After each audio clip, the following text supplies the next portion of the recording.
2024 সালের জুলাই অভ্যুত্থানের পর প্রথম বাজেট, একই সঙ্গে আসন্ন জাতীয় নির্বাচনের আগে একটি বড় নীতি নির্ধারণী উপলক্ষ। পতিত স্বৈরাচারী সরকার অর্থনীতিকে চূর্ণ বিচূর্ণ করে রেখে গেছে। জুলাই গণঅভ্যুত্থানের অন্যতম অঙ্গীকার ছিল ন্যায্য বৈষম্যহীন ব্যবস্থা, জনগণের জীবনযাত্রার অগ্রাধিকার। এ কারণেই 25-26 অর্থবছরের বাজেট একটি গুরুত্বপূর্ণ আর্থিক পরিকল্পনা। এটি রাজনৈতিক ও সামাজিক দিক থেকেও গভীর তাৎপর্য বহন করে। 1971 সালের মহান মুক্তিযুদ্ধ, 1991 সালের স্বৈরাচার বিরোধী আন্দোলন ও 2024 সনের জুলাই আগস্ট অভ্যুত্থান গণতন্ত্রের সংগ্রাম। বার্ষিক বাজেট গণতন্ত্রের একটি মৌলিক স্তম্ভ।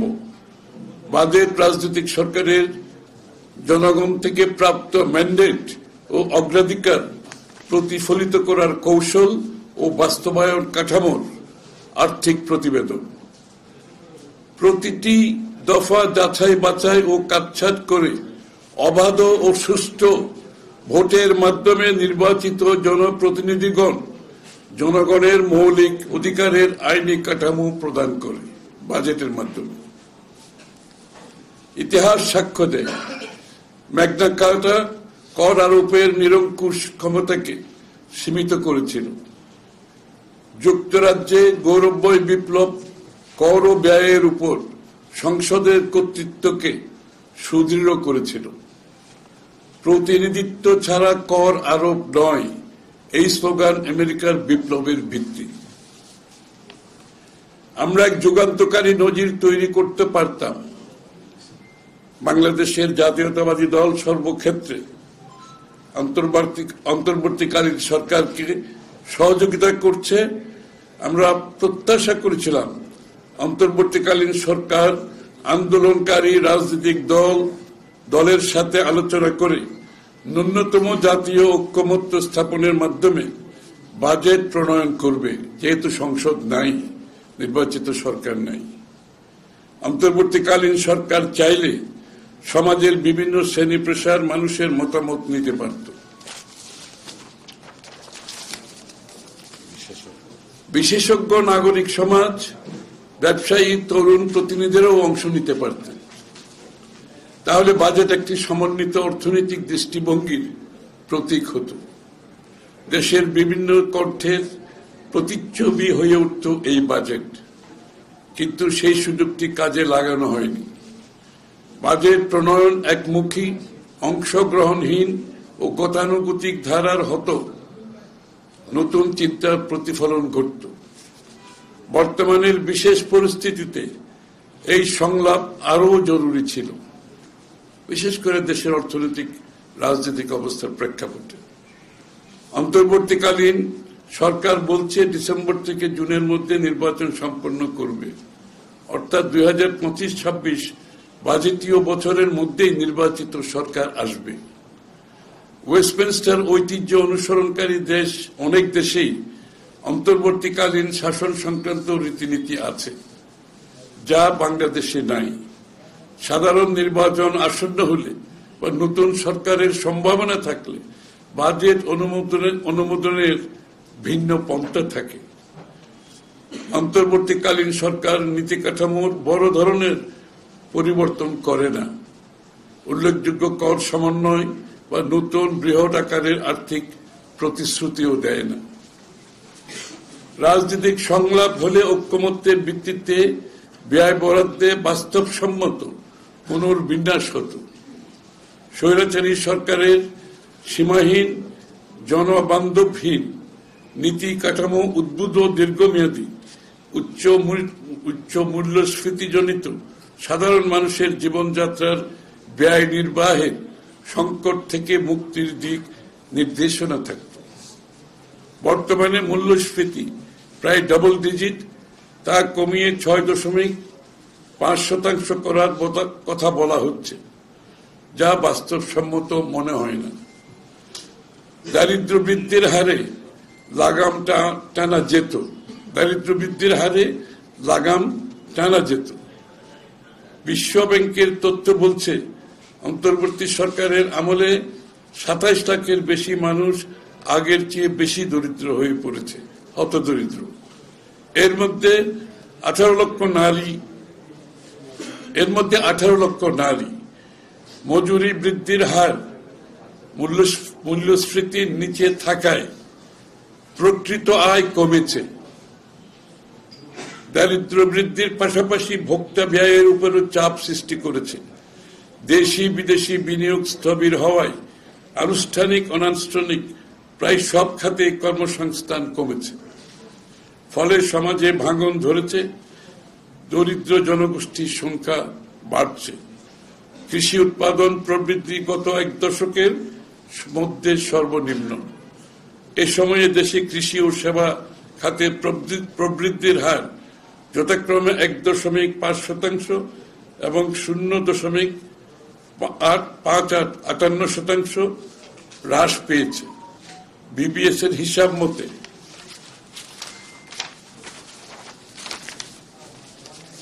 2024-25 অর্থবছরে জিডিপির প্রবৃদ্ধি ছিল 3.97%। সেটা এবারের বাজেটে ধরা হয়েছে 5.6%, যা পূর্বের সরকারের মতোই অবাস্তব ও কাগুজে প্রবৃদ্ধি। খাদ্য নিরাপত্তা হুমকির মুখে, অপর্যাপ্ত ত্রুটিপূর্ণ দুর্নীতিগ্রস্ত সামাজিক সুরক্ষা খাতে পেনশন ও কৃষি ভর্তুকি অন্তর্ভুক্ত করে বরাদ্দ বাড়ানোর চেষ্টা হিসেবে দেখানো হলেও সামাজিক সুরক্ষার জন্য সরকারি বরাদ্দ অপর্যাপ্ত থেকে গেছে। আজ অবধি সামাজিক নিরাপত্তা বেষ্টনী কর্মসূচিগুলো অধিকার ভিত্তিক হল না। অর্থাৎ সামাজিক নিরাপত্তা বেষ্টনীটা একটা অধিকার হিসেবে প্রতিষ্ঠিত হওয়ার কথা ছিল এবং সেটা আগামী দিনে আমাদেরকে করতে হবে। সেটা শিক্ষা, স্বাস্থ্য, কৃষির মতো গুরুত্বপূর্ণ খাতে বরাদ্দ কমানো উদ্বেগজনক। কৃষিতে দেওয়া হয়েছে বাজেটের মাত্র 5.9%, স্বাস্থ্যে 5.3% এবং শিক্ষায় 14%। বেসরকারি বিশ্ববিদ্যালয়, মেডিকেল কলেজ ও স্কুলগুলোকে পূর্ণাঙ্গ কর মওকুফের আওতায় আনা যেত। আপনার শিক্ষাক্ষেত্রে কর প্রয়োগ করার কোনো যুক্তি নেই। এটা শিক্ষাকে পিছিয়ে দেয় এবং আমাদের সাধারণ মানুষের আমাদের যে উন্নয়নের কথা বলছি আমরা, ডেমোগ্রাফিক ডিভিডেন্ড, সেটাকে ক্ষতিগ্রস্ত করে। এতে তরুণ সমাজের শিক্ষা আকাঙ্ক্ষা পূরণ হতো। আমাদের সময় ইনশাআল্লাহ শিক্ষা সামাজিক সমতা ও মেধাভিত্তিক সমাজ। আমাদের সময় ইনশাআল্লাহ শিক্ষার এই সকল ক্ষেত্রকে পূর্ণাঙ্গ কর মওকুফের আওতায় আনা হবে। আমরা শিক্ষার ক্ষেত্রে সব ধরনের কর মওকুফ করব। এতে তরুণ সমাজের শিক্ষা আকাঙ্ক্ষা পূরণ হবে, সামাজিক সমতা ও মেধাভিত্তিক সমাজ নির্মাণে সহায়ক হতো। শিক্ষার দুর্বল ফলাফল ও তরুণদের মধ্যে উচ্চশিক্ষা, কর্মসংস্থান বা প্রশিক্ষণ না থাকার বিশাল হার ডেমোগ্রাফিক ডিভিডেন্ড বা জনভিত্তিক লভ্যাংশ অর্জনের পথে প্রতিবন্ধক। এসব খাতে দীর্ঘমেয়াদী বিনিয়োগ না হলে মানব সম্পদ উন্নয়ন ও দারিদ্র হ্রাসে অগ্রগতি সম্ভব নয়। 2030 সালের মধ্যে টেকসই উন্নয়ন লক্ষ্যমাত্রা অর্জন দুরূহ হয়ে যাচ্ছে। বর্তমানে দেশে বিনিয়োগ আসে 96% অভ্যন্তরীণ সঞ্চয় থেকে, সেটা দ্রুত কমে যাচ্ছে। অর্থাৎ আমাদের অভ্যন্তরীণ সঞ্চয়টা কমে যাচ্ছে, যার জন্য সেটা আমাদের বিনিয়োগকে যেটা এফেক্ট করবে। নির্বাচনের সুনির্দিষ্ট রোডম্যাপ না থাকায় রাজনৈতিক অনিশ্চয়তার কারণে বিনিয়োগকারীরা ভরসা পাচ্ছেন। তাই ডাইরেক্ট ফরেন ইনভেস্টমেন্ট নাই বললেই চলে। বাজেটও এ ব্যাপারে নীরব। অর্থনৈতিক কাঠামোর দুর্বলতাগুলোর সমাধানে সুস্পষ্ট রূপরেখার প্রয়োজন ছিল। প্রধান লক্ষ্য হওয়া উচিত ছিল বেসরকারি বিনিয়োগ বৃদ্ধির পথ নকশা উপস্থাপন, অর্থনৈতিক পুনরুদ্ধারে শিল্প কলকারখানা স্থাপন, কর্মসংস্থান সৃষ্টি, শিক্ষা, স্বাস্থ্য ও কৃষিতে অগ্রাধিকার দেওয়ার দরকার ছিল। জরুরি ছিল ক্ষুদ্র, কুটির ও মাঝারি বিভিন্ন খাতে সহায়তার মাধ্যমে আরো নতুন উদ্যোক্তা সৃষ্টি। বিশাল সুদের হারের সাথে অতিরিক্ত কর ও শুল্ক শিল্পে বড় চাপ সৃষ্টি করবে, এটা আবার একটু বলতে হয়। বিশাল সুদের হারের সাথে অতিরিক্ত কর ও শুল্ক শিল্পে বড় চাপ সৃষ্টি করবে। বিশেষ করে উৎপাদনশীল খাতগুলো ক্ষতিগ্রস্ত হবে। অনেক প্রতিষ্ঠান বন্ধ হয়ে যেতে পারে, কর্মসংস্থানও কমতে পারে। মধ্যম ও নিম্ন মধ্যবিত্ত শ্রেণীর উপর আর্থিক চাপ বাড়লে অর্থনৈতিক অস্থিরতা বাড়তে পারে। দারিদ্র বিমোচনের অগ্রগতি থমকে যেতে পারে। ব্যবসা পরিচালনার ব্যয় কমানো, আমলাতান্ত্রিক জটিলতা হ্রাস ও কস্ট অফ ডুইং বিজনেস কমানোর কোন নির্দিষ্ট পরিকল্পনা না থাকায় উদ্যোক্তারা অনিশ্চিত প্রতিকূল পরিবেশের মুখোমুখি হবে। ইতিমধ্যে হয়েছে। অনলাইন ব্যবসার উপর শুল্ক বাড়ানোয় ডিজিটাল উদ্যোক্তারা চাপে পড়বেন। এই খাত নতুন কর্মসংস্থান সৃষ্টি ও ডিজিটাল রূপান্তরে বড় ভূমিকা রাখতে পারত। তরুণ উদ্যোক্তাদের হতাশা বাড়বে, উদ্ভাবনও নিরুৎসাহিত হবে। অনলাইনের উপর যখন আজকে পুরো একটা সারা বিশ্বে একটা বড় ধরনের প্রত্যেকটি সরকার জোর দিচ্ছে, সেখানে বাংলাদেশে এটার উপর শুল্ক বাড়ানো হয়েছে। আর্থিক খাতের ভঙ্গুরতাও কাটেনি। পুঁজিবাজারে সাধারণ বিনিয়োগকারীগণ অবহেলিতেই থেকে গেলেন। ব্যাংকের আর্থিক অবস্থা নাজুক, খেলাপি ঋণ আদায়, পাচার হওয়া অর্থ ফেরত আনা এবং করজাল সম্প্রসারণের মতো পদক্ষেপ নিলে রাজস্ব আহরণে নতুন ভিত্তি তৈরি হতো। সরকার ব্যাংক খাতের উপর বেশি নির্ভরশীল। ঋণ করে ঋণ শোধ দীর্ঘমেয়াদে আর্থিক স্থিতিশীলতার জন্য হুমকি। কালো টাকা সাদা করার সুযোগ কর ফাঁকি প্রদানকারীদের পুরস্কৃত করছে। কালো টাকা সাদা করা শুধু কর ফাঁকিদের পুরস্কৃত করছে না, এটা নৈতিকভাবে একটি সরকারের জন্য, একটি দেশের জন্য, যেখানে বাংলাদেশে একটা বড় ধরনের একটা নতুন বাংলাদেশের, নতুন চিন্তার বাংলাদেশের কথা ভাবছি, সেখানে এরকম একটি বৈষম্য যেটা সৃষ্টি করে এবং কর ফাঁকি প্রদানকারীদের পুরস্কৃত করে, এটা একটা নীতি নৈতিকতার বিরুদ্ধে বলে আমরা মনে করি। নিয়মিত করদাতাদের প্রতি এটি অবিচার। যারা নিয়মিত কর দিচ্ছে তাদের সাথে একটা বৈষম্যের সৃষ্টি এবং অবিচার। কর ব্যবস্থার প্রতি আস্থা কমতে পারে। আয়কর স্রাবে কর হারের পরিবর্তন অধিকাংশ করদাতাদের উপর আরো অভিঘাত ফেলবে। কর ফাঁকি ও জালিয়াতি রোধ এবং করজাল সম্প্রসারণ না করে ভ্যাট বৃদ্ধির মাধ্যমে বরাবরের মতো করের বোঝা সাধারণ জনগণের কাঁধে চাপানো হয়েছে। পণ্যের দাম ঊর্ধ্বগতি হয়েছে, জীবনযাত্রার মান কমেছে। ভ্যাট হচ্ছে সাধারণ মানুষের উপর কর, এটা যত বাড়াবে সাধারণ মানুষের জীবনযাত্রার মানের উপর তত বেশি চাপ পড়বে। অপ্রয়োজনীয় দুর্নীতিগ্রস্ত ও অদক্ষ উন্নয়ন প্রকল্পগুলো বন্ধ বা সংস্কারের সুস্পষ্ট দিক নির্দেশনা নেই। যে প্রকল্পগুলো আপনারা জানেন দুর্নীতিগ্রস্ত, এগুলো কিভাবে বন্ধ করবে, এগুলো কিভাবে পরিবর্তন করবে, রিভিউ করবে, এখানে কোনো দিক নির্দেশনা আমরা পাইনি। এসব প্রকল্পের অর্থনৈতিক ফলাফল পর্যালোচনা করা জরুরি।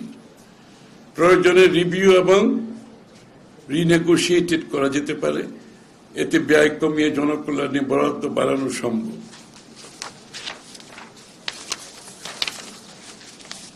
বিএনপির 180 দিনের পরিকল্পনা।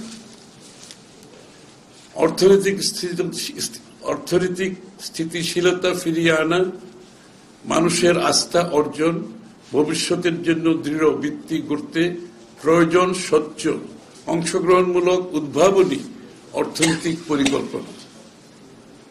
গতানুগতিক ছেড়ে সাহসী ও দূরদর্শী সিদ্ধান্ত নেওয়ার সময় এসেছে।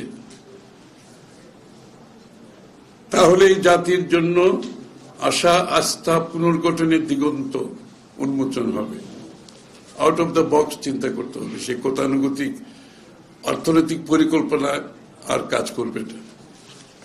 বিশ্বের অনেক দেশে রাজনৈতিক দল নির্বাচিত হওয়ার পর প্রথম 100 দিনে কি কি কাজ করবে তা পরিকল্পনা প্রকাশ করে থাকে। জনগণের ক্ষমতায়নের দল হিসেবে বিএনপি বাংলাদেশে এমন একটি বাস্তবসম্মত সংস্কৃতি প্রবর্তন করতে চায়। জনগণের ভোটে নির্বাচিত হয়ে সরকার গঠনের পর প্রথম 180 দিনের মধ্যে আমাদের লক্ষ্য ও পরিকল্পনা নির্বাচনের আগেই নির্ধারণ করা হবে।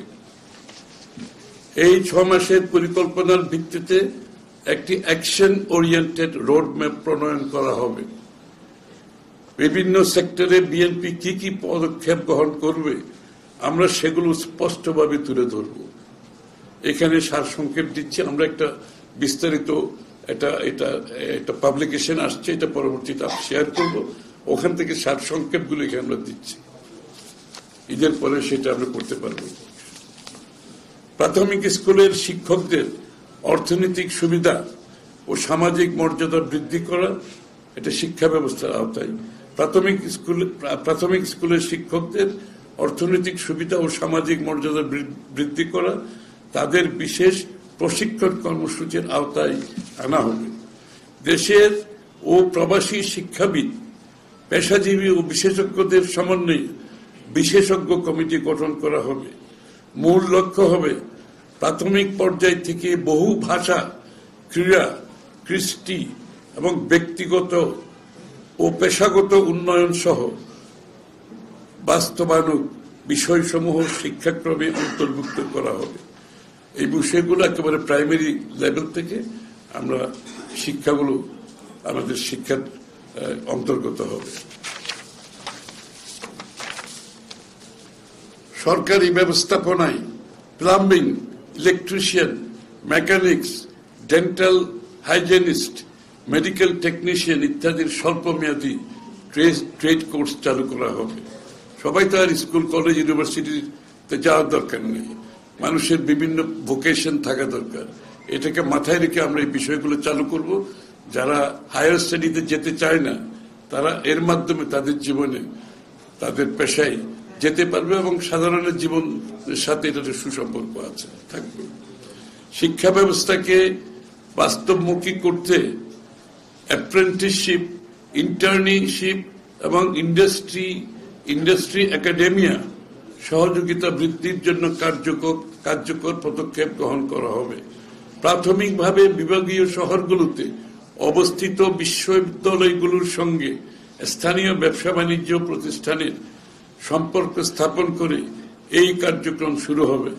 ফলে শিক্ষার্থীগণ হাতে কলমে শিক্ষা লাভ করবে এবং কর্মজীবনে ব্যাপক হারে প্রবেশের সুযোগ সৃষ্টি হবে।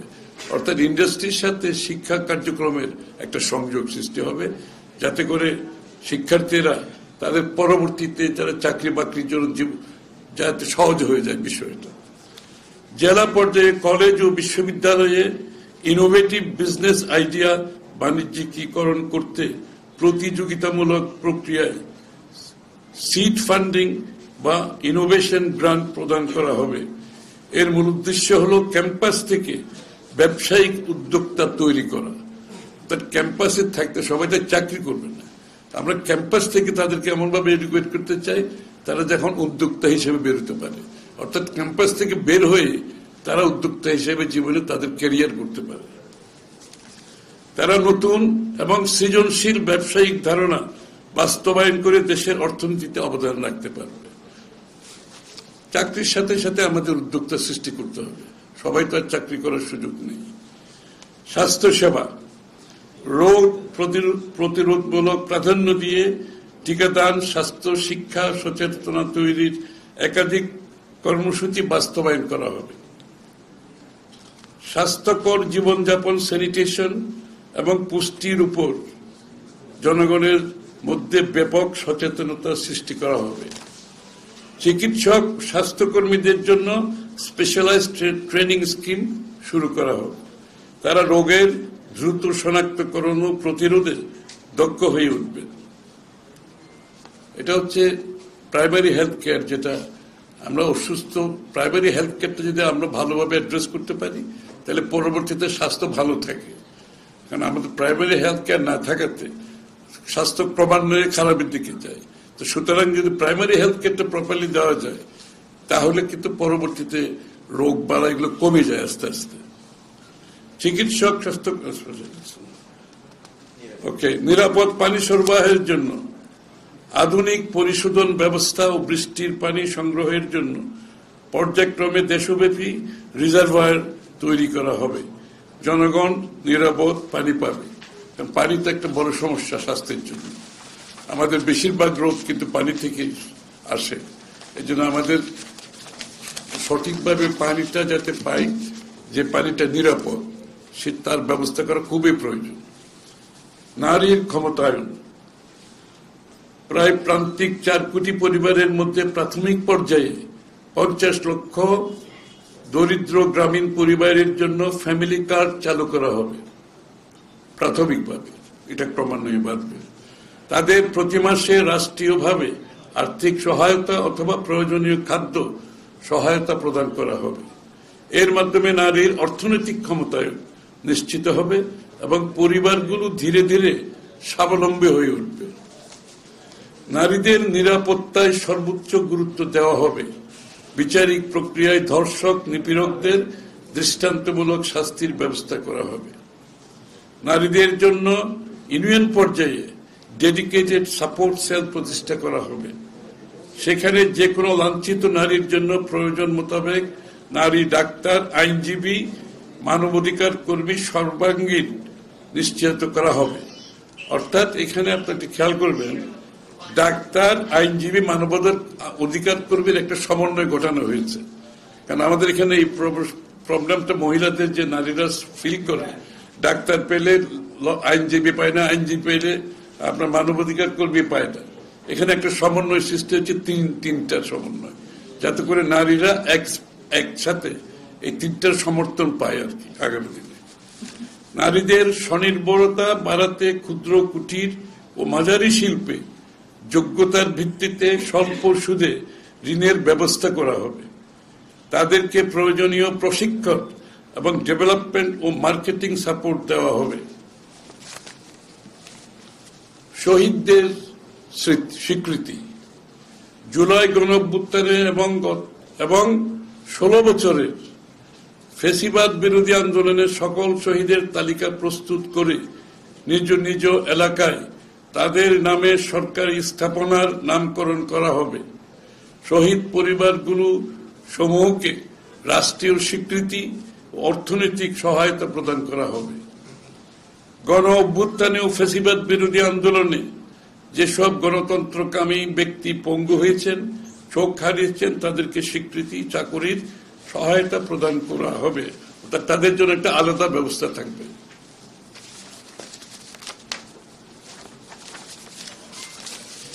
কৃষি খাত ও গ্রামীণ উন্নয়ন। কৃষকের নামে জমির পরিমাণ ও খতিয়ান সহ প্রয়োজনীয় তথ্য সম্বলিত ফার্মার্স কার্ড চালু করা হবে। বর্গা চাষী ও ক্ষুদ্র কৃষকের জন্য কমপক্ষে একটি মৌসুমী ফসলের জন্য সম্পূর্ণ উৎপাদন খরচ রাষ্ট্রের পক্ষ থেকে বহন করা হবে। এটা ছোট কৃষকের। এর ফলে উৎপাদন বৃদ্ধি পাবে, কৃষি জমি অনাবাদি থাকবে না, ভূমিহীনদের জন্য কর্মসংস্থান তৈরি হবে। কৃষিজাত পণ্যের প্রক্রিয়াজাত মানোন্নয়ন ও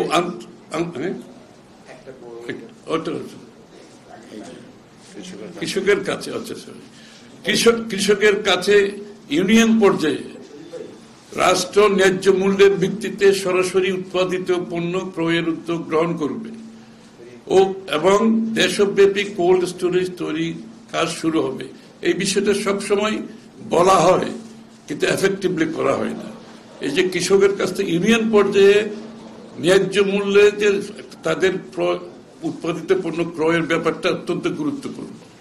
এটা এটা আমাদের ফুড সিকিউরিটি, কৃষকের ন্যায্য মূল্য এবং সাপ্লাই সাইডটা নিশ্চিত করে কৃষিজাত পণ্যের প্রক্রিয়াজাত মান উন্নয়নে আন্তর্জাতিক বাজারে প্রবেশের সুযোগ সৃষ্টি করে কৃষি খাতকে রপ্তানিমুখীকরণ করে গড়ে তোলা হবে। আমাদের কৃষিতে যে বিষয়গুলো আছে এগুলো আমরা রপ্তানি পণ্যে পরিণত করার যে বিষয়টা সেটা নেগলেক্টেড থাকে সবসময়, এবং সেজন্য এটা আগামী দিনে আমরা চেষ্টা করব এগুলোকে যাতে রপ্তানিযোগ্য করা যায়, এটা ট্রেডেবল, আন্তর্জাতিক বাজারে ট্রেডেবল করা যায়। এলাকা ভিত্তিক ডাটাবেস তৈরি করা হবে, কৃষকের জমির ও উৎপাদিত ফসলের পরিমাণের তথ্য উপাত্ত নির্ণয় করে টার্গেটেড পলিসি সাপোর্ট দেওয়া হবে। বাজারে দ্রব্যমূল্য নিয়ন্ত্রণের জন্য চাঁদাবাজি, মধ্যস্বত্বভোগী ও ফ্যাসিবাদের রেখে যাওয়া সিন্ডিকেটের বিরুদ্ধে কঠোর দৃশ্যমান পদক্ষেপ গ্রহণ করা হবে। দেশব্যাপী খাল খননের কার্যক্রম ব্যাপকভাবে শুরু করা হবে।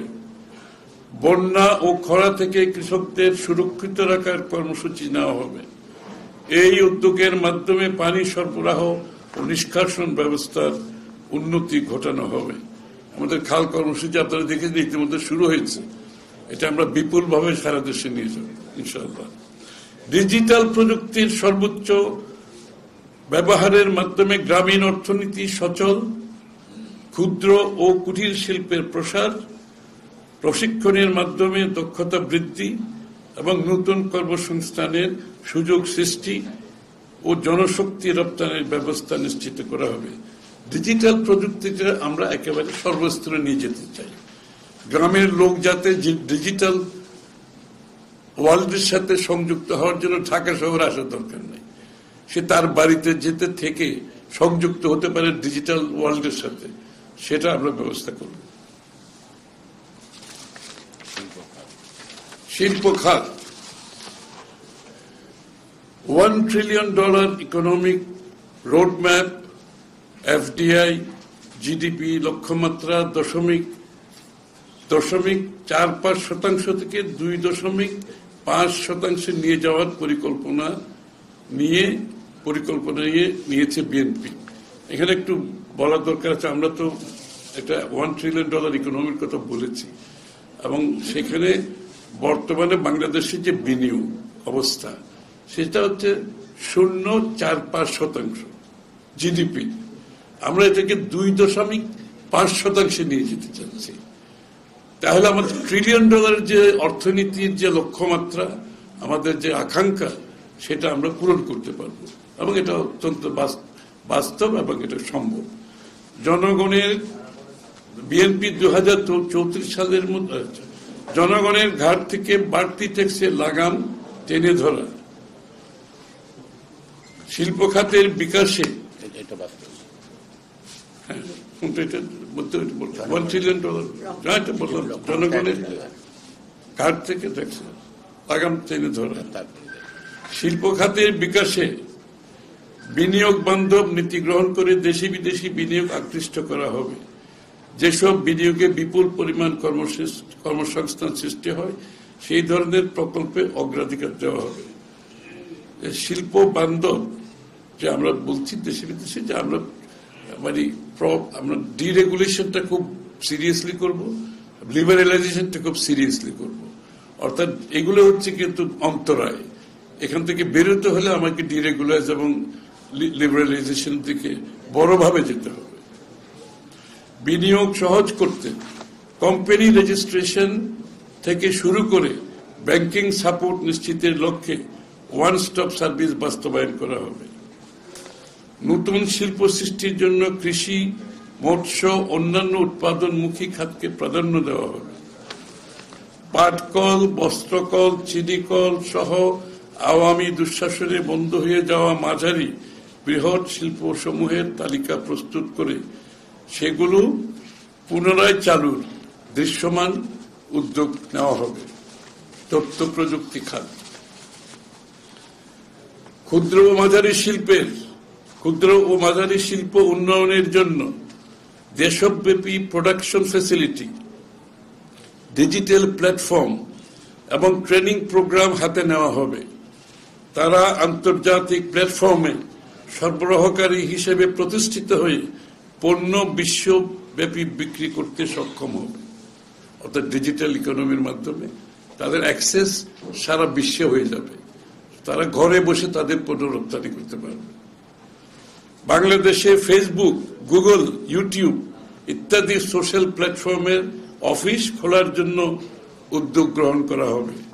এই অফিসগুলোকে আমরা তাদেরকে আনার একটা চেষ্টা আমাদের মধ্যে থাকবে। ফ্রিল্যান্সার তরুণ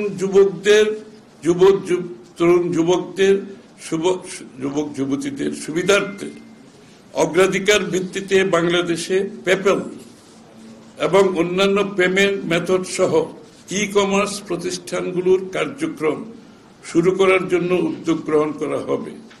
আমাদের ফ্রিল্যান্সার, আপনারা জানেন, আমাদের ইয়াং ছেলে মেয়েরা কিন্তু প্রচুর কাজ করছে ফ্রিল্যান্সিং এ। এদের অনেকগুলো সমস্যা আছে যেগুলোর সমাধান করতে হবে। একটা হচ্ছে পেপ্যালের মাধ্যমে পেমেন্ট, এবং এগুলোকে শক্তিশালী করার যে পেমেন্ট মেথডটা খুব ইজি করা হবে। ফ্রিল্যান্সিং, আউটসোর্সিং এবং ডাটা প্রসেসিংকে উৎসাহিত করার জন্য জেলা পর্যায়ে যোগ্যতা ভিত্তিক প্রশিক্ষণ প্রোগ্রাম এবং মানব সম্পদ উন্নয়ন কার্যক্রম নেওয়া হবে। এটা একেবারে আমাদের উদ্দেশ্য হচ্ছে, আবারও বলছি, এটা একেবারে এইগুলোকে আমরা জেলা পর্যায়ে একেবারে নিম্ন পর্যায়ে নিয়ে যেতে চাচ্ছি, যাতে মাইগ্রেশন না হয়। তারা তার বাড়িঘরে থেকে ডিজিটাল ওয়ার্ল্ডে কোথাও যেতে হয় না, বাড়িতে বসে সব কাজ চলে। এটাকে আমরা ফ্যাসিলিটেট করার জন্য এই প্রোগ্রামগুলো সব নেওয়া হচ্ছে। প্রবাসী কল্যাণ, প্রবাসী শ্রমিকদের জীবন মর্যাদা ও কর্মের নিরাপত্তা নিশ্চিত করা হবে। বিমানবন্দর সহ সকল ক্ষেত্রে হয়রানিমূলক সেবা প্রাপ্তি নিশ্চিত করা হবে। এটা তো আমরা বহুবার শুনে আসছি, কিন্তু এটা বাস্তবায়ন হয় না। এই জন্য আমরা সময় নির্ধারণ করে দেব। সেটা হচ্ছে, একজন প্যাসেঞ্জার, একজন প্রবাসী এয়ারপোর্টে নামার পরে একটা সময়ের মধ্যে যদি এয়ারপোর্ট ত্যাগ না করে, তাহলে কিছু লোক প্রশ্নবিদ্ধ হবে। এখানে এয়ারপোর্টের এটা আইন করে কোনো লাভ হয় না। একটা লোক নামার পরে 15 মিনিট থেকে আধ ঘন্টার মধ্যে যদি এয়ারপোর্ট ত্যাগ করতে না পারে, তার মানে কোনো একটা গলদ আছে এখানে। এগুলো আমরা নিশ্চিতভাবে সময় নির্ধারণ করে দেব। প্রবাসী বাংলাদেশিদের বিনিয়োগে উৎসাহ, সুযোগ ও প্রণোদনা দেওয়া হবে। সেই লক্ষ্যে বিদেশে বাংলাদেশি দূতাবাসগুলোকে গতিশীল করা হবে। প্রবাসীদের জন্য বিশেষ ট্রেড অ্যান্ড ইনভেস্টমেন্ট ফেয়ার আয়োজনের মাধ্যমে প্রবাসীদের কাছে বিনিয়োগ নীতিমালা, বিশেষ সুবিধাসমূহ ও ইকোনমিক ক্লাইমেট তুলে ধরা হবে। যেসব দেশে বাংলাদেশ থেকে নিয়মিত জনশক্তি রপ্তানি হয়, যেসব দেশে বাংলাদেশ থেকে নিয়মিত জনশক্তি রপ্তানি হয়, সেসব দেশের কর্মসংস্থান চাহিদা বিশ্লেষণ করে স্কিল ও ক্যাপাসিটির প্রয়োজনীয়তার ভিত্তিতে ভোকেশনাল ও টেকনিক্যাল শিক্ষা কার্যক্রম চালু করে দক্ষ জনশক্তি বিদেশে রপ্তানির জন্য প্রকল্প গ্রহণ করা হবে। অর্থাৎ যেসব দেশের আমরা একটা রপ্তানি করছি, তাদের চাহিদাগুলোর মধ্যে তো অনেক চাহিদা আছে, সেগুলো আমরা অনেকগুলো পূরণ করতে পারি না। সেই চাহিদাগুলো আমরা চিহ্নিত করে তার উপর ভিত্তি করে আমরা স্কিল ডেভেলপমেন্টের জন্য প্রোগ্রাম করব। দরকার হলে সেই দেশের ভাষার শিক্ষা ব্যবস্থা করা হবে, ভাষাটা জানতে হয়। তাহলে কিন্তু আমাদের বাইরে যাওয়ার প্রশিক্ষিত জনগণ যখন বাইরে যায়, তাদের ইনকাম কিন্তু অনেক বেশি। আমরা বেশি লোক পাঠাতে পারবো, ইনকাম কিন্তু বহুগুণ হয়ে যাবে। নগর ব্যবস্থাপনা, নারীদের সার্বক্ষণিক নিরাপদ যাতায়াত নিশ্চিত করতে প্রাথমিকভাবে ঢাকার বিভিন্ন রুটে শুধুমাত্র নারী যাত্রী বাস চালু করা হবে। পরীক্ষামূলকভাবে সেখানে ড্রাইভার ও সহযোগী হিসাবে নারীরা থাকবেন। শুধু যে নারীদের জন্য বাস দেওয়া হবে তা না, ওখানে ড্রাইভার এবং সহকারী হিসেবে নারীরা থাকবে। আমি দেখছি আমাদের নারী জার্নালিস্টের মুখে হাসি দেখতে পাচ্ছি। ট্রাফিক সমস্যার সমাধানে দেশে বিদেশের বিশেষজ্ঞ সমন্বয়ে অগ্রাধিকার ভিত্তিক কার্যক্রম গ্রহণ করা হবে। ঢাকা তো ট্রাফিকের অবস্থা আমরা সবাই জানি, বাংলাদেশের প্রায় সব বড় বড় শহরের সমস্যা। এটা একটা বড় সমস্যা, এটা সমাধান দিতে হবে আমাদেরকে। সুতরাং ট্রাফিক লাইটে আর্টিফিশিয়াল ইন্টেলিজেন্স ব্যবহারের পাশাপাশি ট্রাফিক আইনের কঠোর প্রয়োগ, জনগণের সচেতনতা বৃদ্ধি, লেন ভিত্তিক যানবাহন প্ল্যান ইত্যাদি উদ্ভাবনী সমাধান বাস্তবায়ন করা হবে। সড়ক যোগাযোগ ব্যবস্থার কার্যকারিতা ও নিরাপত্তা বৃদ্ধি করে নগরীতে ট্রাফিক জ্যাম কমানো হবে।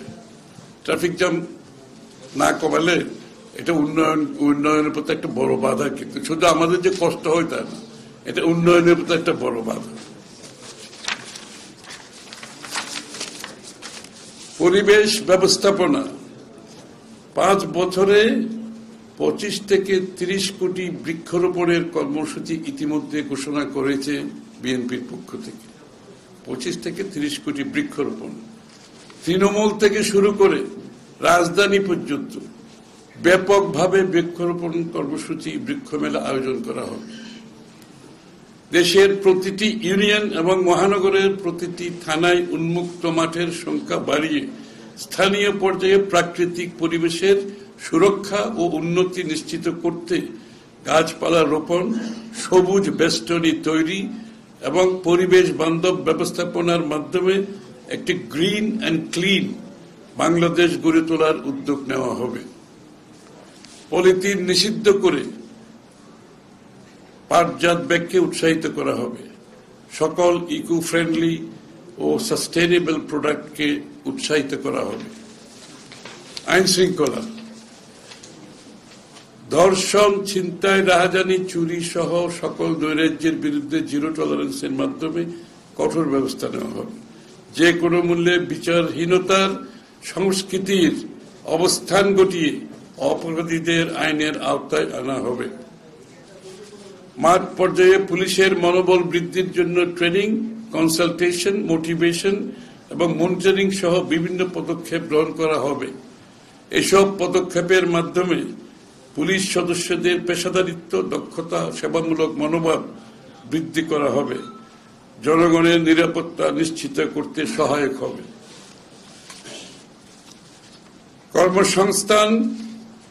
কর্মসংস্থানমুখী অর্থনৈতিক পুনরুদ্ধার বিএনপির প্রধান অঙ্গীকার। কর্মসংস্থান সৃষ্টি করা প্রধান অঙ্গীকার।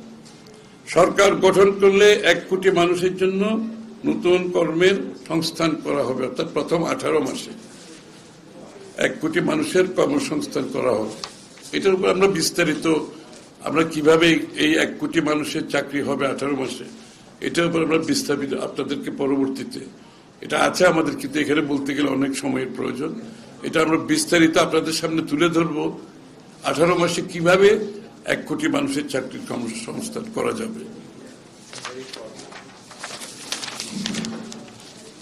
বিএনপির অতীতের সাফল্যের উদাহরণ সৃষ্টি আছে, আমাদের এটা ইতিহাস আছে, আমরা এটা করেছি বিগত দিনে।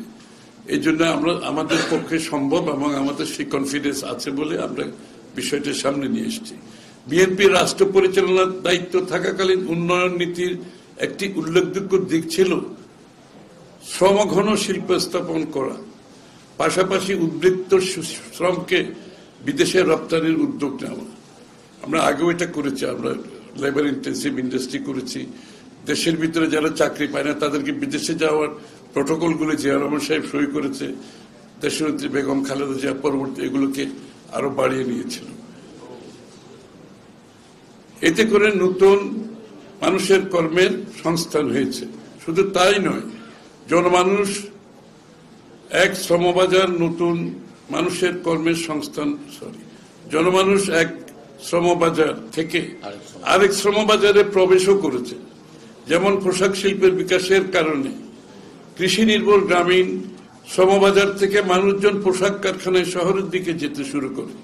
সাধারণ মানুষের আয় বৃদ্ধির পাশাপাশি শহুরে নতুন মধ্যবিত্ত শ্রেণীর বিকাশ শুরু হয়, এর সরাসরি প্রভাব আমাদের অর্থনীতি, সমাজ, সংস্কৃতিতে লক্ষ্য করা যায়।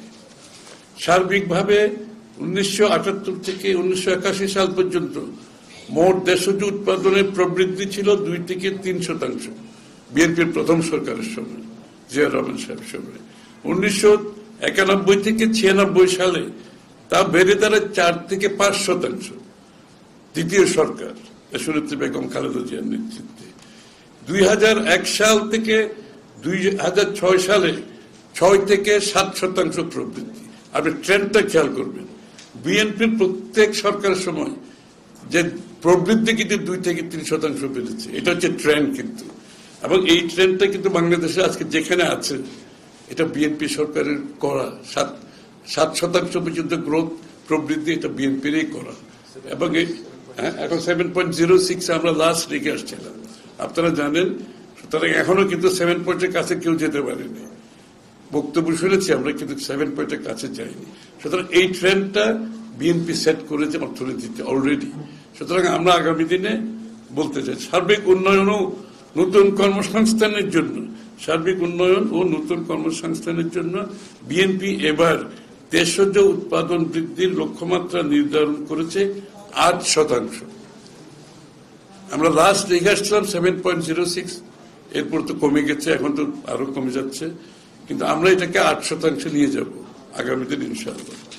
মূলত 10টি খাতকে সার্বিক উন্নয়ন তথা কর্মসংস্থানের জন্য বিএনপি পরিকল্পনা তৈরি করেছে। এগুলো হচ্ছে অবকাঠামোগত উন্নয়ন, ম্যানুফ্যাকচারিং, কৃষি, বিদেশে শ্রম রপ্তানি, আইসিটি, ফ্রিল্যান্সিং, সেবা খাত, সবুজ জ্বালানি, গ্রিন এনার্জি, স্বাস্থ্য ও শিক্ষা, কুটির, ক্ষুদ্র ও মাঝারি শিল্প, অন্যান্য। এগুলোকে আমরা ফোকাস করে, এগুলোর উপর জোর দিয়ে, এগুলোকে সাপোর্ট দিয়ে আমরা 8% দিকে নিয়ে যাব, সেই আমাদের টার্গেট রয়েছে। বেসরকারি খাতের প্রবৃদ্ধি ত্বরান্বিত করুন। আপনারা জানেন, যে কোনো প্রবৃদ্ধি বাড়াতে গেলে বেসরকারি খাত যদি প্রবৃদ্ধি করতে না পারে, সেখানে প্রবৃদ্ধি হওয়ার কোনো সুযোগ নেই। সুতরাং সেইখানে আমাদের একটা বড় ফোকাস থাকবে। বেসরকারি খাতে বিনিয়োগ বাড়াতে বিএনপি সরকার বহুমুখী কৌশল গ্রহণ করবে। এই কৌশল কাঠামোগত চ্যালেঞ্জ মোকাবেলা করবে, বিনিয়োগের অনুকূল পরিবেশ সৃষ্টি করবে, উদ্ভাবনকে উৎসাহিত করবে, নিম্নের ক্ষেত্রগুলিতে মনোনিবেশ প্রদান করবে। আমি পড়ছি, নিয়ন্ত্রণমূলক কাঠামো সহজীকরণ ও আমলাতান্ত্রিক বাধা কমানো, ব্যবসায় নিবন্ধন, কর আনুগত্য এবং লাইসেন্সিং প্রক্রিয়া সহজ করবে। ডিজিটাল প্ল্যাটফর্মের মাধ্যমে কোম্পানি নিবন্ধন ও ট্রেড লাইসেন্সিং চালু করা হবে। অর্থাৎ ওই ব্যুরোক্রেটিক এর থেকে বেরিয়ে অনলাইনে ডিজিটাল প্রক্রিয়ার মাধ্যমে এগুলো সব করা হবে। সরকারি অফিসে যাওয়ারও প্রয়োজন হবে না অনেক ক্ষেত্রে। এসব পদক্ষেপ উদ্যোক্তাদের সময় ও খরচ কমাবে। এটি ক্ষুদ্র মাঝারি উদ্যোগ এবং নারী নেতৃত্বাধীন ব্যবসার জন্য বিশেষভাবে উপকারী। ক্ষুদ্র ও মাঝারি উদ্যোগ এবং স্টার্টআপগুলোর জন্য অর্থায়নের সুযোগ বৃদ্ধি, বিশেষায়িত প্রতিষ্ঠান এবং রাষ্ট্রীয় ব্যাংকের মাধ্যমে ঋণ সুবিধা প্রসারিত করা হবে। ক্রেডিট গ্যারান্টি স্কিম চালু করা হবে, ঋণদাতাদের ঝুঁকি কমাবে। অতিরিক্ত জামানত ছাড়াই ক্ষুদ্র মাঝারি উদ্যোগগুলোর ঋণ পাওয়া সহজ হবে। আমাদের তো এখানে আমাদের ক্ষুদ্র যারা, এটা তো সবাই তো জামানত দিতে পারে না, সুতরাং এটাকে সহজ করে তারা যাতে ঋণ পায় আর কি জানতে হবে। ভেঞ্চার ক্যাপিটাল এবং ক্রাউড ফান্ডিং এর মতো ভেঞ্চার ক্যাপিটাল এবং ক্রাউড ফান্ডিং এর মতো বিকল্প অর্থায়ন পদ্ধতিকে উৎসাহিত করা হবে। স্টার্টআপ এবং উচ্চ প্রবৃদ্ধি সম্পন্ন ফার্মগুলিকে সাহায্য করা হবে। আমাদের স্টার্টআপ হচ্ছে ইয়াং জেনারেশনের একটা বিরাট এখানে অ্যাবজর্বেশনের সুযোগ আছে আমরা, এবং স্টার্টআপের জন্য প্রচুর পরিমাণ আমাদের সরকারের পলিসি সাপোর্ট এবং ফাইন্যান্সিয়াল এবং অন্যান্য সাপোর্ট থাকবে। অবকাঠামো ও শিল্প অঞ্চলে বিনিয়োগ অবকাঠামো ও শিল্প অঞ্চলে বিনিয়োগ, পরিবহন নেটওয়ার্ক এবং জ্বালানি সরবরাহ সহ দক্ষ অবকাঠামো গড়ে তোলা শিল্প বিকাশের জন্য অত্যাবশ্যক। বিশেষ অর্থনৈতিক অঞ্চল এবং শিল্প পার্ক স্থাপন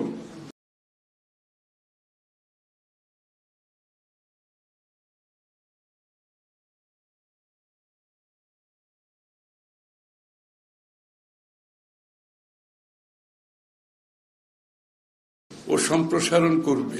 আমরা এই ভিজিটটা আমরাই শুরু করেছিলাম, আপনাদের মনে রাখ।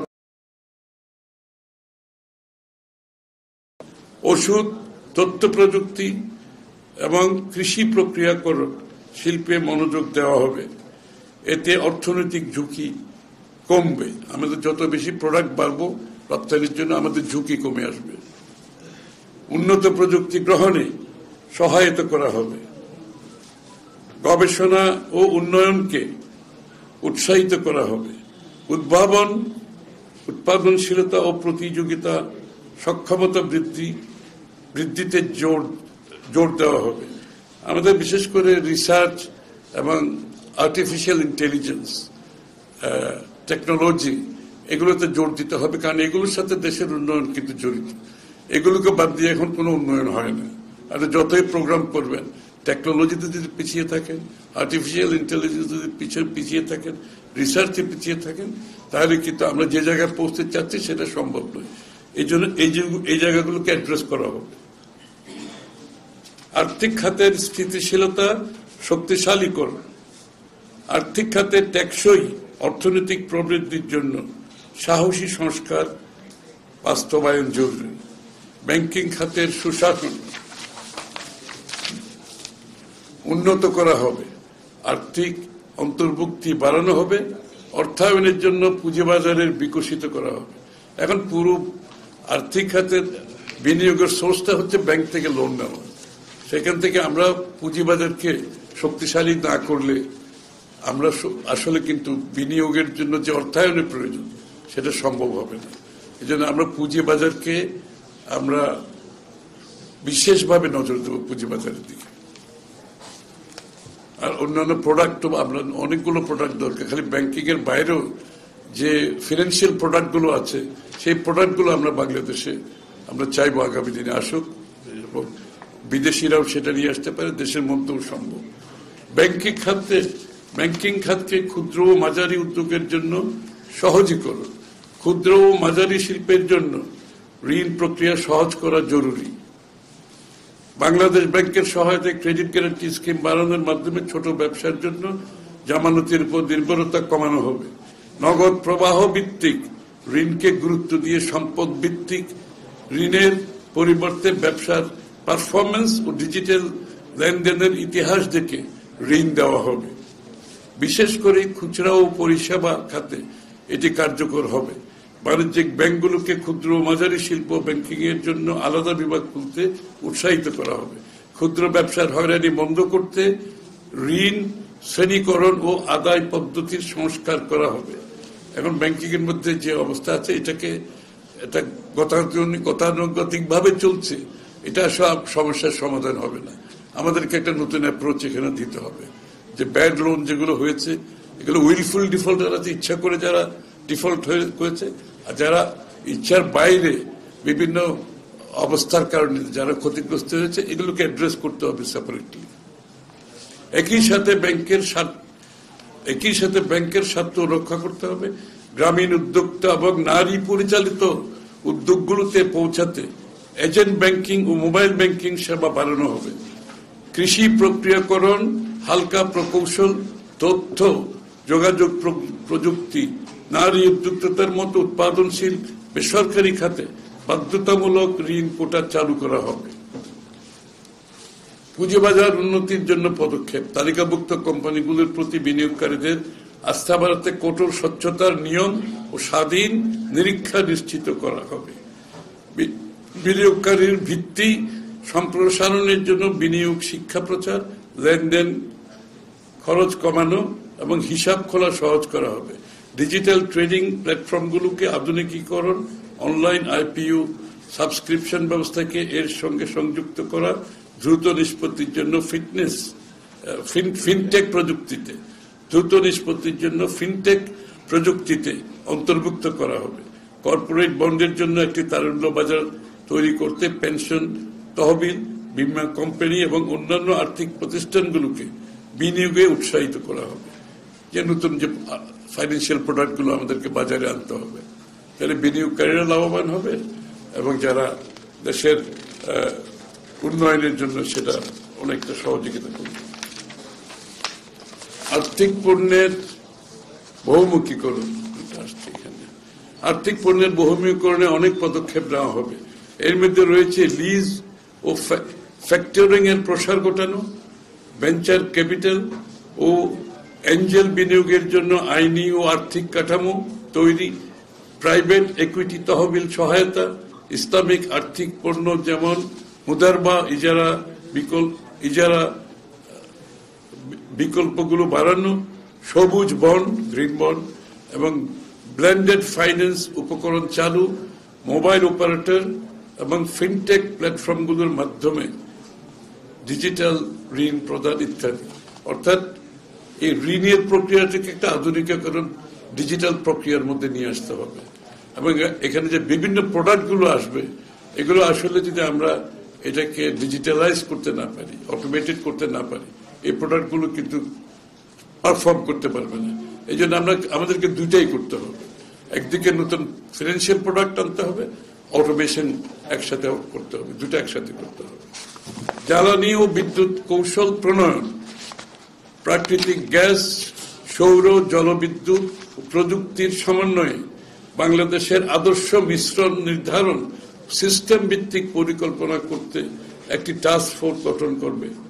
এই পরিকল্পনা কাঠামো হবে তথ্যভিত্তিক, আইব্যাক মডেলিং সমৃদ্ধ, জলবায়ু লক্ষ্যের সাথে সঙ্গতিপূর্ণ, চুক্তি এবং ব্যয় সুবিধা বিশ্লেষণ জনগণের কাছে প্রকাশ্যে সচেষ্ট থাকবে। যে সমস্ত চুক্তি হবে, ব্যয় হবে, এগুলো স্বচ্ছতা থাকতে হবে, এগুলো জনসমর্থে আমাদের জনসম্মুখে আনতে হবে। এটি বিনিয়োগকারীদের আস্থা ফিরিয়ে আনবে এবং সর্বসাধারণের কাছে জবাবদিহিতা নিশ্চিত করবে। নবায়নযোগ্য শক্তি খাতে ট্রান্সমিশন আধুনিকীকরণ, ডিজিটালাইজেশন অধিক বরাদ্দ দেওয়া হবে। গ্রিড স্থাপকতা, স্মার্ট মিটারিং এবং আঞ্চলিক আন্তঃসংযোগকে অগ্রাধিকার দেওয়া হবে। বাপেক্সকে শক্তিশালী করে গ্যাস খনিজ অনুসন্ধানে গুরুত্ব দেওয়া হবে। নবায়নযোগ্য ও সাশ্রয়ী প্রযুক্তিতে বিনিয়োগকারীদের জন্য কর প্রণোদনা দেওয়া হবে।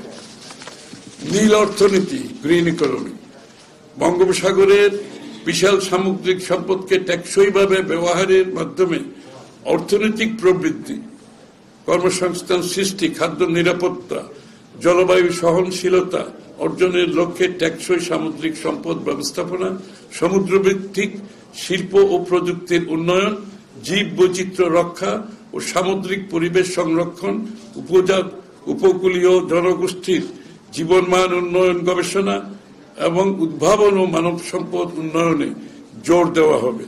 প্রধান খাতসমূহ মৎস্য ও সামুদ্রিক খাদ্য, নৌ পরিবহন ও বন্দর, অফশোর গ্যাস ও খনিজ সম্পদ, নবায়নযোগ্য শক্তি, সমুদ্র, বায়ু ও জোয়ার শক্তি, সমুদ্র পর্যটন ও বিনোদন এবং সমুদ্র গবেষণা ও প্রযুক্তি কার্যকর বাস্তবায়নের জন্য সমন্বিত মেরিটাইম জোন ব্যবস্থাপনা, আন্তর্জাতিক সহযোগিতা ও আঞ্চলিক অংশীদারিত্ব এবং দক্ষ জনশক্তি গড়ে তোলা এবং দক্ষতা উন্নয়ন ইত্যাদি উদ্যোগ নেওয়া হবে।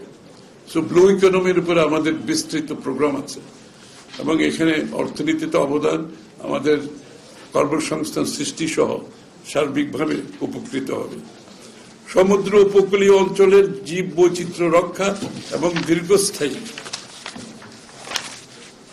অর্থনৈতিক লাভ নিশ্চিত করতে সামুদ্রিক সম্পদের বিজ্ঞানসম্মত জরিপ, মানচিত্রায়ন এবং সম্পদের প্রকৃত মজুদ নির্ধারণ করা হবে। আমাদের কি রিসোর্স আছে আমাদের তো জানতে হবে, তাইলে তো এটা আমরা এক্সপ্লয়েট করতে পারবো। এসব তথ্যের ভিত্তিতে পরিবেশ বান্ধব ও টেকসই পদ্ধতিতে সম্পদ আহরণ, অর্থনৈতিক ব্যবহারের পরিকল্পনা গ্রহণ ও বাস্তবায়ন করা হবে। সৃজনশীল শিল্প অর্থনীতি। বাংলাদেশের সমৃদ্ধ সাংস্কৃতিক ঐতিহ্য আছে, বৃহৎ তরুণ গোষ্ঠী রয়েছে, ডিজিটাল অবকাঠামো বাড়ছে, কিন্তু সৃজনশীল অর্থনীতি জিডিপিতে 0.5%-5%-এরও কম অবদান। উদীয়মান অর্থনীতিগুলোতে এই খাত 3-5% অবদান রাখে। আমাদের দেশে মাত্র 0.5% বর্তমানে, এটা 3-5% অবদান রাখে উন্নত অর্থনীতিগুলোতে। এই খাতের মধ্যে রয়েছে চলচ্চিত্র ও টেলিভিশনের প্রোগ্রাম নির্মাণ, সঙ্গীত ও মঞ্চ শিল্পকলা, অ্যানিমেশন, বিএফএক্স ও গেমিং, মেকআপ, পোশাক এবং নকশা, ওটিটি প্ল্যাটফর্মের জন্য বিষয়বস্তু তৈরি, সিজিআই এবং ক্রিয়েটিভ মিডিয়া, সেবাদাতা software company, YouTube, TikTok, influencer অর্থনীতি ইত্যাদি। এটা একটি নতুন দিক বিএনপি বাংলাদেশের অর্থনীতিতে সংযোগ করেছে। আসলে আমাদের অর্থনীতিতে কোনোদিন এই বিষয়গুলো আমাদের অর্থনীতিতে সংযুক্ত হয়নি। আমরা এটার নাম দিয়েছি ক্রিয়েটিভ ইন্ডাস্ট্রি, এবং এই ক্রিয়েটিভ ইন্ডাস্ট্রির অবদান বাংলাদেশে যে কত বড় হতে পারে সমাজে, সংস্কৃতিতে, অর্থনীতিতে এবং কর্মসংস্থানে। এই যে আমাদের কামার কুমার সারা দেশে আছে, আমাদের শিল্পীগুলো আছে, এদের সকলকে আমরা এই অর্থনীতির আওতায় নিয়ে আসতে চাচ্ছি। এদের সকলের অবদানের মাধ্যমে দেশকে সাংস্কৃতিকভাবে, অর্থনৈতিকভাবে গড়ার যে প্রত্যয়, এটা একটা নতুন আমাদের বাজেট পরিকল্পনা আছে, বিনিয়োগের পরিকল্পনা আছে, এখানে প্রযুক্তি সহযোগিতার পরিকল্পনা আছে, তাদেরকে ব্র্যান্ডিং এর পরিকল্পনা আছে, তাদেরকে মার্কেটিং এর পরিকল্পনা আছে। আমাদের বাণিজ্য সহজীকরণ ও শুল্ক পদ্ধতি উন্নয়ন। শুল্ক পদ্ধতি সহজ হলে এবং বাণিজ্য বাধা কমলে রপ্তানি সক্ষমতা বাড়বে, শুল্ক শ্রেণী বিন্যাস ডিজিটাইজড করা হবে, আমদানি প্রক্রিয়া বিশেষ করে মূল কাঁচামালের জন্য ক্লিয়ারেন্স দ্রুততর করবে, ব্যবসায়ীদের খরচ কমবে। পোর্টে একটা মালামাল আসার পরে কতদিনে বের হবে কেউ জানে না। এই যে একটা প্রক্রিয়া দীর্ঘ, এটা আমরা চিরতরে এটাকে বিদায় করতে চাই। পোর্টে মাল আসার পরে, জাহাজ আসার পরে একটি সময়ের মধ্যে যদি কোনো পণ্য বের না হয়, তাহলে পোর্ট অথরিটিকে সেটার উত্তর দিতে হবে। এটার সাথে জড়িত যারা আছে তাদেরকে উত্তর দিতে হবে, তাদেরকে অ্যাকাউন্টেবল করা হবে। সুতরাং আমরা সবকিছু টাইম ফ্রেমের মধ্যে নিয়ে আসছি। ডিজিটাল আর্থিক সেবার ব্যবহার বৃদ্ধি। ডিজিটাল আর্থিক সেবার প্রসার, অর্থায়নের সুযোগ বাড়বে। এটি বিশেষত সুবিধাবঞ্চিত জনগোষ্ঠীর জন্য গুরুত্বপূর্ণ। উচ্চ লেনদেন সীমা সহ মার্চেন্ট ওয়ালেটের জন্য মোবাইল আর্থিক সেবা সক্রিয় করতে প্রটোকল স্থাপন করা হবে। এটি পাইকারি লেনদেন সহজ করবে, ব্যবসায়িক প্রতিষ্ঠার জন্য ডিজিটাল পেমেন্টও সহজলভ্য করবে। কর্পোরেট গভর্নেন্স ও সামাজিক দায়বদ্ধতা উন্নতকরণ। শক্তিশালী কর্পোরেট গভর্নেন্স ও কর্পোরেট সামাজিক দায়বদ্ধতা অনুশীলনে জোর দেওয়া হবে। ফলে বেসরকারি খাতে স্বচ্ছতা, জবাবদিহিতা বাড়বে, ব্যবসা প্রতিষ্ঠানগুলোকে তাদের শেষের দিকে। থ্যাংক ইউ, ধৈর্যের জন্য অনেক ধন্যবাদ। আমি দেখতে পাচ্ছি খুব আপনারা খুব মনোযোগ সহকারে শুনছেন, আমারও ভালো লাগছে বলতে। কার্যক্রম টেকসই উন্নয়ন লক্ষ্যের সাথে সঙ্গতিপূর্ণ করতে উৎসাহিত করা হবে। কারণ এগুলো নতুন নতুন বিষয়, আপনাদেরও ভালো লাগছে নিশ্চয়, তাই না? বাজেট এগুলো তো খুব বেশি শোনা যায় না, এগুলো আপনাদেরও ভালো লাগার কথা, দেশের মানুষেরও ভালো লাগবে আশা করি। উৎসাহী ফলে সমন্বিত প্রবৃদ্ধি, পরিবেশগত স্থিতিশীলতা এগোবে। পাবলিক প্রাইভেট পার্টনারশিপ শক্তিশালীকরণ। কার্যকর পিপিপি নীতি তৈরি ও বাস্তবায়ন জরুরি। অবকাঠামো সরকারি সেবায় বেসরকারি বিনিয়োগ জোগাড়ের উদ্যোগ নেওয়া হবে। এই সহযোগিতামূলক পদ্ধতি সেবা প্রদান উন্নত করবে, অর্থনৈতিক উন্নয়নকে গতিশীল করবে। জলবায়ু পরিবর্তন মোকাবেলা ও সবুজ প্রবৃদ্ধি। অর্থনৈতিক পরিকল্পনায় জলবায়ু সহনশীলতা অন্তর্ভুক্ত করা টেকসই উন্নয়নের জন্য অপরিহার্য। Bangladesh climate and development platform এর মতো প্ল্যাটফর্ম স্থাপন করা হবে। জলবায়ু অভিযোজন ও